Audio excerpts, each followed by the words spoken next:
the wave model. During the 20th century, this model was introduced.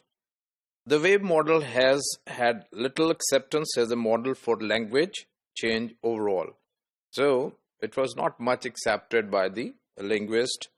However, it has recently gained more popularity among historical linguists due to the shortcomings of the tree model. So, because of the shortcomings of tree model, linguists try to use this model. So, these circles are viewed in terms of their diachronic aspect. It means that we are studying the way a language flows or a dialect flows from one period to another. So we can say what takes place, one innovation takes place in A, then it goes to B, C, and then D. And with the passage of time, the circles are increasing. So in this diagram, the circles are to be regarded as diachronic.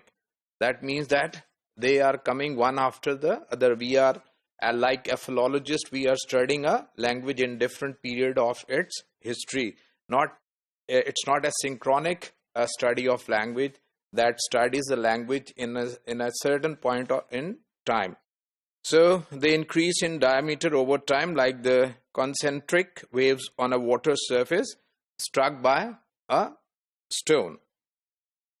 The circles are stable dialects, characters or bundles of characters that have been innovated and have become more stable over an originally small portion of the continuum for social, political reasons. So when they meet, they remain stable for some time, and there can be reason for their stability is some socio-political reasons. These circles spread from their small centers of maximum effectiveness, like waves, becoming less effective, then dissipating at maximum time and distance from their center. So they merge with others.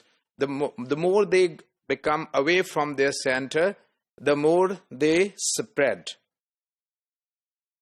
So language are to be regarded as impermanent sets of speech habits that result from and prevails in the intersections of the circles. So this wave model help us in understanding that languages are not permanent set of speech habits. They are prone to change. They keep on changing with the passage of time, and due to different socio-economic factors, socio-political factors, they keep on changing. Right? For some time they become stable, but they again are prone to change.